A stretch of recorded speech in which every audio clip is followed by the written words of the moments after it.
Welcome to Soccer Talk, a podcast about soccer, mostly in Iowa, presented by Kick It Forward. Kick It Forward is a positive disruptor to the Iowa soccer community. Thanks to our sponsors, Scott Insurance Services and Michael Keener, Attorney at Law. You need legal help, you need insurance help, those are the two to contact. That's right. Welcome to the show.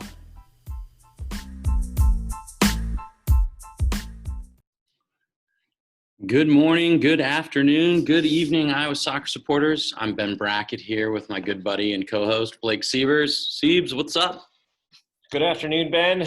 Good to be back in the saddle doing another pod, kind of part of our new mini pitch series. Cranking them out these days, aren't we? We are.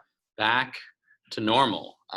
We almost have been pretty good about putting one out every single Friday, too, for a few weeks, and then I dropped the ball. Sorry. It's all right. That internet bill, if you don't pay that, they don't allow you to use their service. So, so today's a new guest for us. We're still kind of sticking with our Rhode Island mini pitch project, just kind of enjoying having some new interviewees on the pod. Again, we talked about a few weeks ago, we had Katie Naughton on the Houston Dash. And we've had Jeff Larentowicz on several times, currently with Atlanta United in the MLS. But then through this whole mini pitch project, we've gotten to know a few other guys and have asked them to kind of come on and give us some time. So today we've got Julian Gressel of DC United for a pretty cool little chat. Yeah, it was good talking to him. I mean, MLS Rookie of the Year a couple years ago. So pretty acclaimed MLS player. Yeah, and a cool kind of story. It's everybody's kind of got a different path, of course. And Julian grew up in Germany and then went to Providence College, and then has been playing in MLS for a few years now. So again, just kind of unique path to where he got, and a good little chat. So hopefully y'all enjoy it. All right, Julian Gressel, welcome to the pod. How are you today? Good. How are you? Thanks for having me on. Thanks for joining us. You haven't gotten to meet Blake yet, but this is Blake. Blake, Julian, hello. We could have just done that. Oh, man. Yeah, fair enough. So usually we ask, we have like a standard first question we ask. And since this is your first time on with us, we'll go ahead and we'll start that way. So, Julian, is this the first time you've ever been on a podcast? No. I figured that would be the answer. Yeah, we got a pro here. I've been on a few podcasts, always as a guest. Obviously, I don't have my own yet, but it's definitely something that interests me a lot. I've started to listen to a lot more podcasts as my commute has gotten longer this past year. So tell us a little. That's a good segue. Tell us a little bit about your life in DC these days. How is it? It's good. I mean, it was new, obviously, to start coming from Atlanta this past January. We thankfully had the move all done before the shutdown happened, and we had to quarantine at home. And so we were in the city to start in DC, had an apartment there, enjoyed our time there. It was obviously a bit different with everything being shut down, but we like to go into the city and walk around and just see. It's such a unique city, right? It's the capital, so it was cool to be kind of in that area. And then with the baby news, we decided to actually find a house or get a house, and now we all live in. Thank you. Now we live in the suburbs and about 45 minutes from the city. Have a house here and enjoy that life as well. But it's been good so far.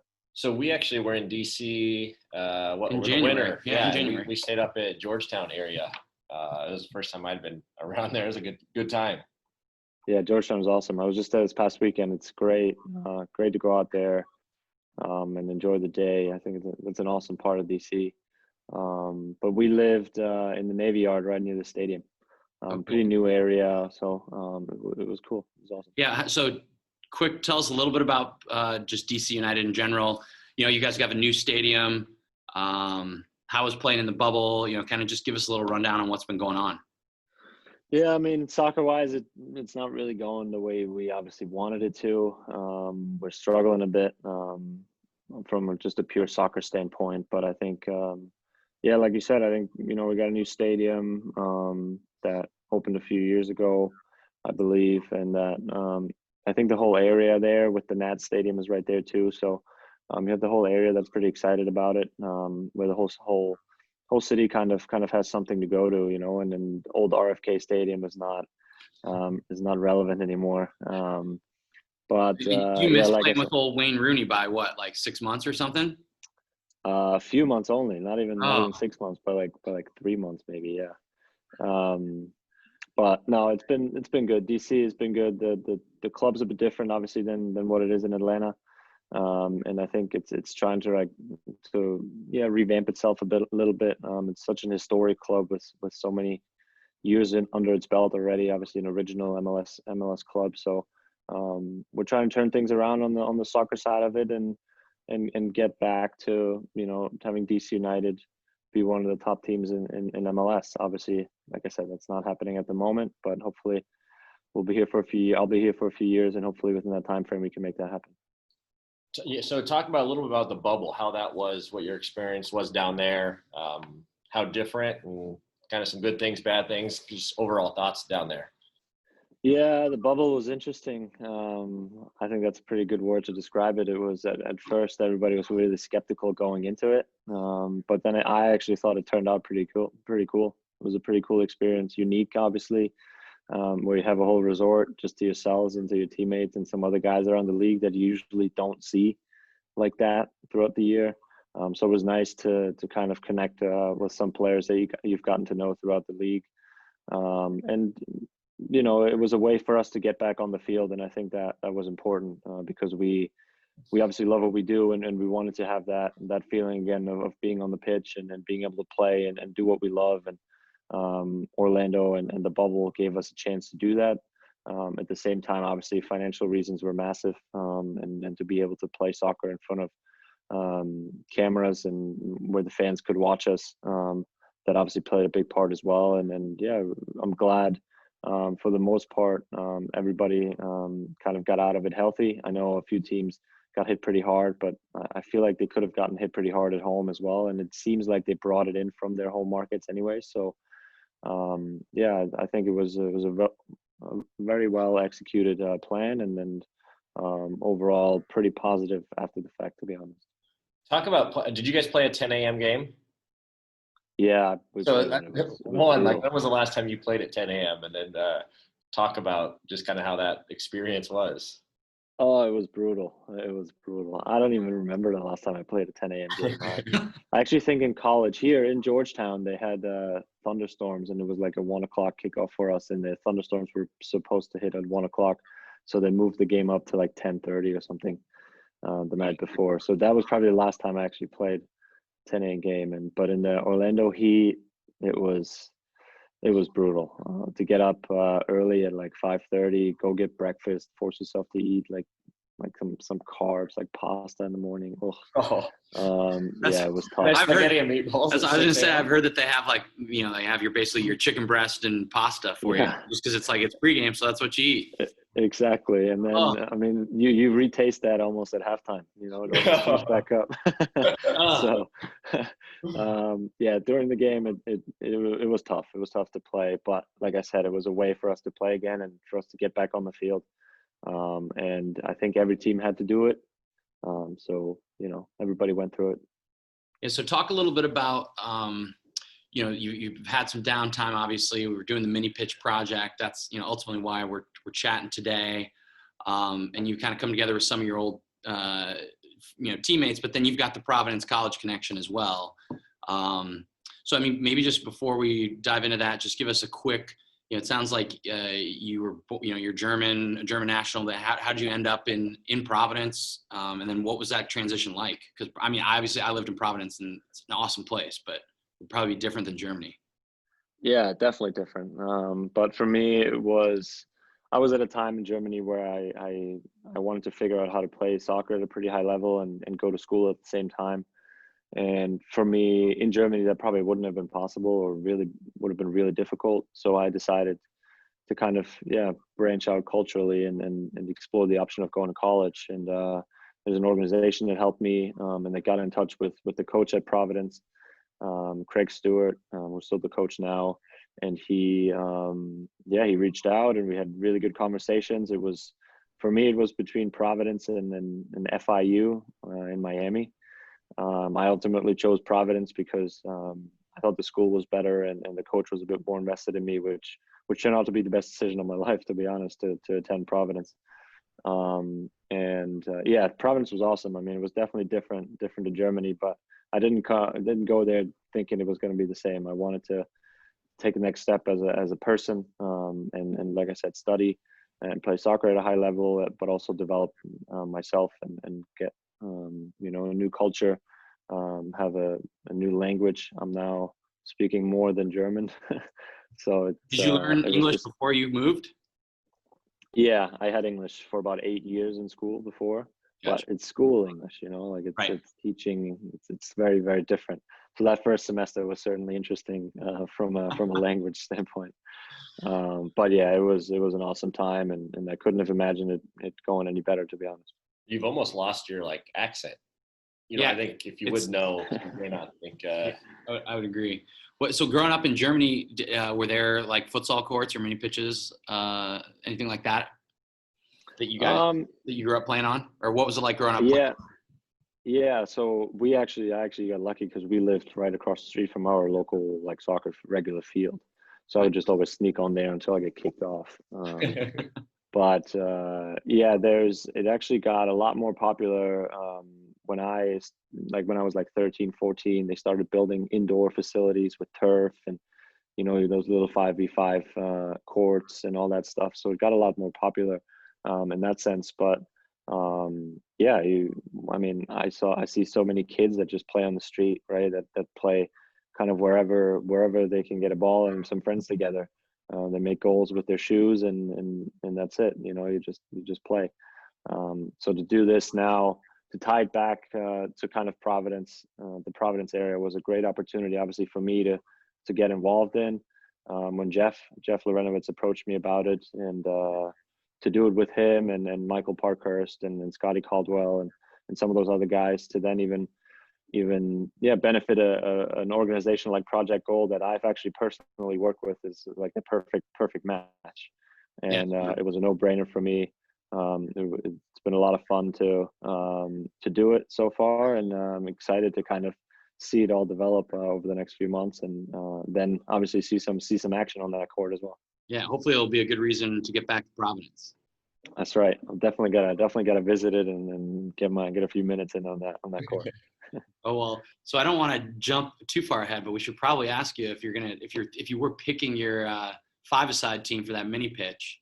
Let's think your top MLS squad. Who are your guys? MLS squad. Assuming you make the team, who are you going to fill it out with? Did all the other guys mention me at all in there? Well, that's a good plug, isn't it, man? It is. Julian would have listened to our podcast with Jeff. He would know who Jeff's exactly. So Jeff focused on his Revolution teammates. So he went with an all Revs team. Okay. Really old. So, yeah. So it's I haven't been in MLS too long, and I probably go with other guys than Jeff because he's been in MLS feels like forever, right? Yeah, he's pretty old. Can you make a team that you've played with? Like guys that you've played with? Probably, yeah. I mean, I guys like Michael Parkhurst even comes to mind, right? A good defender that can still play at his feet very well. Darlington Nagbe, gotta have a finisher, right? So Joseph Martinez, probably do Miguel Almiron and myself. I mean, we couldn't believe that Jeff didn't say Joseph. But yeah, anyway. you got to have hardworking guys around him, that's for sure. But he can still just such a pure finisher and be a good teammate in that. What are you doing with your? So you haven't had a goalkeeper. Are you guys playing sweeper keeper with Parkhurst or what? Yeah. We used to play this game in Atlanta where the day before the game we just have a fun practice, and everybody would always go switch up going in goals, and I'd be most of the times goal to goal. So maybe I'll be the keeper. Nice. Yeah. So kind of funny when you talk about your time in Providence, and you and I never overlapped, but when I was there from 2003 to 2007, and I coached a player while I was there named Wilder Arbeloa, who I think Arboleda. Arboleda. Sorry, Yeah, he was a senior when you were a freshman. Is that right? that's right. It's actually funny that you mentioned his name because he was probably the one guy that kind of we were roommates that first season on the road trips and stuff. So he was a pretty big mentor of mine, I guess you can say in that sense, where he was, we were pretty good friends, and he's a great guy. He got me hooked on Netflix and like all those types of things. I had no idea when I came over, so it was, it was funny. I still do things that we started doing back then, like having little we always on the road trips, we would always take one Sour Patch Kids pack, for example, with us to like the night before the game. We'd always eat that together.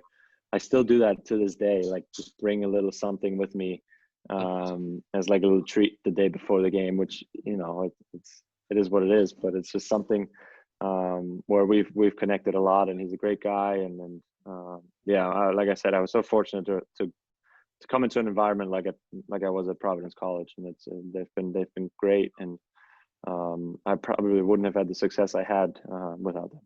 Yeah, well, Wilder used to because I would hop in training, obviously, because when when I'm in college, of course, that's the only thing I want to do is play. And Wilder used to just like, for a 14, 15-year-old, he was still just like destroying me. It was pretty disheartening, really. He's a good player though. Would he make Would he make your Providence College five-a-side team? Probably, yeah. I think so. I think he would. Probably, I think. I think he would. I think he would actually. He still isn't around the area and coaches a lot in the area. So I'm sure he'll be out on the pitch once it's done, and he'll play. He'll run that court for sure. A Providence College five-a-side team. Man, I gotta think back. I've had so many teammates there. That's the thing about college. You have so many teammates throughout your 4 years there.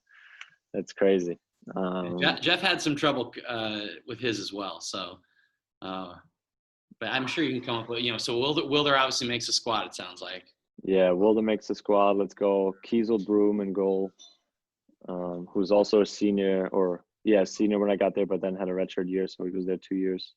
Is he a proper keeper, or is he your sweeper keeper? He was he's a regular keeper.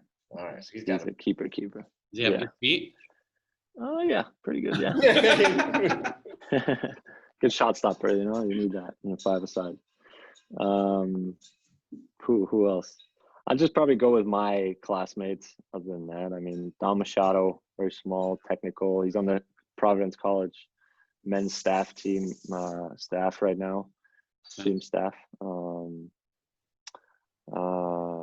We had this Norwegian guy, Marcus Naglestad, who could he's very technical, really good shot. Probably him, and I need one more, right? Who? Four, though. Would you make your own squad? That's four. So me, yeah, I guess me. Yeah, there you go. See that, but that was what Jeff said too. He was like, "I'm just gonna pick all like my guys that I like to play with, like my buddies." Yeah, that's what it all comes down. Like to. I said, my roommates, my classmates that I've spent all 4 years there with. Just since we're on that subject, just talk. You guys had some success there at Providence. Any kind of like good experiences, which I'm sure is probably interesting coming over, being introduced to, like you said, kind of the academic side of things as well as college soccer. Which college soccer, there's definitely some abnormalities. I think is a good way to put it. Yeah, like playing 2 or 3 times in a week. The NCAA tournament itself. What'd you think? Yeah, it's different.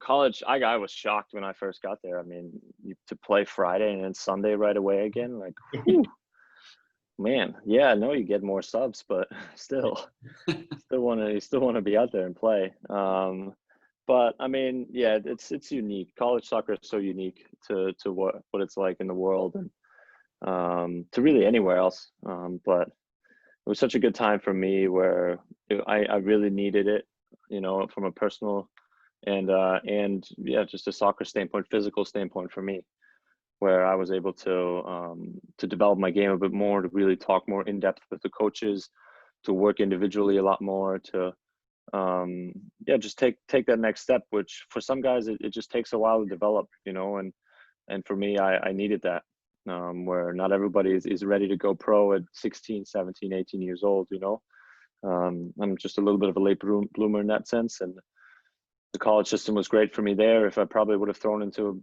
an MLS environment in that moment, I don't know if I'm have the same impact that I'm having now or that I've had in the past 3 years, Do you have ambitions to go back to Europe? At the moment, I think we're pretty settled here, to be honest. I You've been here have for what? Almost not quite 10 years, but 7, 8 years. yeah, 7, 8 years. Yeah. So, it's been so much fun here, to be honest with you. I've had such a good time in MLS in college and now MLS, and to really have a family now here in the States. My wife is from here. And really be, I'm not the youngest anymore. I think I can be realistic about it. I'm turning 27 soon, and most European or German clubs, especially look at, look the American way for younger talents. That they can develop, like an Alphonso Davies or Chris Richards, or Tyler Adams or whoever you want to name, Josh Sargent. Like you have guys like that. Where it's really rare that an older in that sense player goes back over there and makes an immediate impact, because I think the MLS is still viewed sometimes as not the highest quality of leagues, where general managers, coaches might not trust players that like myself right from the start. But Yeah. that being said, if the right opportunity presents itself and there's a chance for me to go and it makes sense for me and my family, then I probably wouldn't hesitate and take it. Yeah. It's always a two-way street in that sense. Yeah, right on. That makes sense. So maybe just let's wrap it up. We won't want to keep keep you all afternoon, but maybe just let's talk a little bit more about Project Goal. So you worked, it sounds like you not only worked for volunteered for Project Goal, but you actually coached Darius's son. Darius is the executive director of Project Goal, right? Is that right? I think so. Yeah. He says it all the time. I coached so many little kids back then, and I kind of blurred a little bit together. I kind of just, to be honest, did it a little bit more for the money than for actually anything else. But we've all been there when you're in college. That's like the main reason to coach. That's right. I don't even know. So will you, 'cause I don't know even what Ben exactly did, but what was your kind of role with Project Goal? Did you guys just kind of show up? Were you guys like coach them on the weekends or just after school, or what did you guys do? Yeah, so in the spring season for us, it was pretty light, right? I mean, we didn't have any season or anything in soccer, so we made a commitment within the team that we had to get a certain amount of community service hours, and Project Goal would be on that list, where I want to say every Friday, 3 or 4 guys from our team would go to their school and then do homework at first with the kids.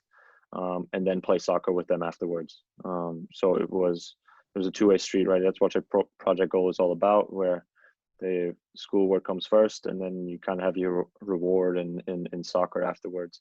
Where it was fun to just hang out with the kids and talk to some parents, and yeah, I mean, even though at that point you're just a college player, right? Like the kids look up to you so much, they think you're like, like you're walking on water, basically, right?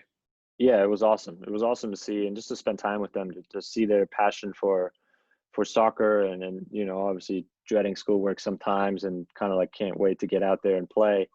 It kind of, for me, it's always a way to see really. It makes you appreciate what you do a bit more, on a daily basis. And I mean, that kind of what drove me, to continue to work hard and then maybe make it as far as or even further than what I did now. But yeah, it's been a great experience, and Project Goal has done great things, and I'm really excited that this will help them and get that experience for the kids, make that even better, and all the PC guys that will come after me, that will go there in the coming years, will have a great way to interact with them on that field. Yeah, that's awesome. All right, Julian, well, we'll look forward to seeing you in Rhode Island here. soon enough. Hopefully we'll get to hop on the pitch, and maybe the kick it forward squad will take on the MLS guys or something. That could be pretty fun. Yeah, that would be fun. That'd be awesome. Bring the shin guards. Yeah, that's right. Buddy. I'll just stay out of the tackles. Yeah. All right. Well, thanks a lot, Julian. All right. No problem. Appreciate it. Thanks, guys.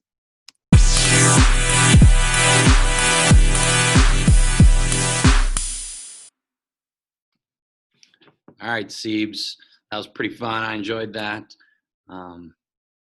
It's going to be fun to hear what some of these other guys have to say about their five-a-side squads, though, isn't it? It is, and it'll be interesting to see what Julian's former teammates and have to say about this as well.